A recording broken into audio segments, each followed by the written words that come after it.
Hello friends, it's Nehemiah time. I want you to think about the story of Nehemiah. Nehemiah got a word from God and it grabbed a hold of his heart. But there was not one part in Nehemiah's journey that was easy or simple. See, when he first received the word, it was weighty on him. To the person that he was working for could even tell that his countenance was different. He was like, "Nehemiah, are you okay?" And Nehemiah explained that he had a word from the Lord to go to another land. So he had to travel. He had to go through a huge transition. And then when he got to the land, then he saw that everything that he was supposed to use was broken down and it was burnt. And then all of a sudden when he started to build, he started gathering people. Everybody around him came against him. Everybody around him was speaking negative about him. They were trying to pull him off the wall. They were cursing him. They were trying to kill him. And all of this happened until the wall was built. There was never an easy moment in Nehemiah's life from the time he received the word until the wall was built.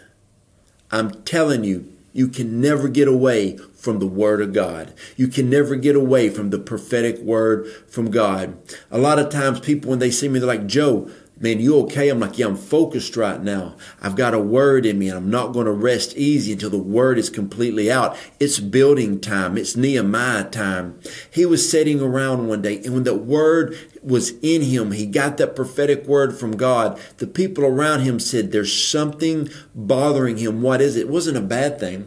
And like I said, through all of the story of Nehemiah, he was always fighting against something. When you are doing the will of God, you will always be pushing back the enemy. You will always be fighting through tests, trials, and tribulations. But actually what you're doing is you're getting stronger. You're strengthening yourself until what God has called you to do will be complete. It's time that you build your wall. It's time that you build what God has called you to build. You've been sitting around. You've been making excuses. You've been trying to talk yourself out of the prophetic destiny that God has for your life. But I'm telling you, friends, it's high time. It's time that you arise to the challenge. See, God believes you enough to give you something. If God didn't believe you could do it, why would he waste a prophetic word on you? See, God believed in you enough to give you something, that dream, that purpose, that destiny.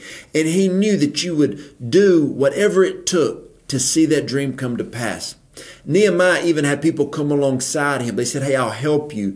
I'll help fund you." And then when he got to the other land, people came alongside of Nehemiah and said, "Hey, we'll help you build." Some of them, were able to do masonry work. Some were able to cook. Some were able to fight off the enemy. And so people will come alongside you. But the number one thing you cannot do is you cannot quit. You have to keep going. You have to keep working. You have to keep building until your wall is complete. Guys, I'm telling you, right now is Nehemiah time. If you've thought about backtracking, if you've thought about quitting, you can't do that. You are not allowed to do that. The Bible even says nobody is fit for the kingdom of God that puts his hands to the plow and looks back. We're only got one direction to go in, and that's forward. So hope this word encouraged you. Hope it equipped you, strengthened you, and challenged you to move forward. You are a builder. There is an apostolic anointing on this word. This is a building word. Understand this. There's a Nehemiah anointing upon you, and it's time to build. So go build what God has put in your heart.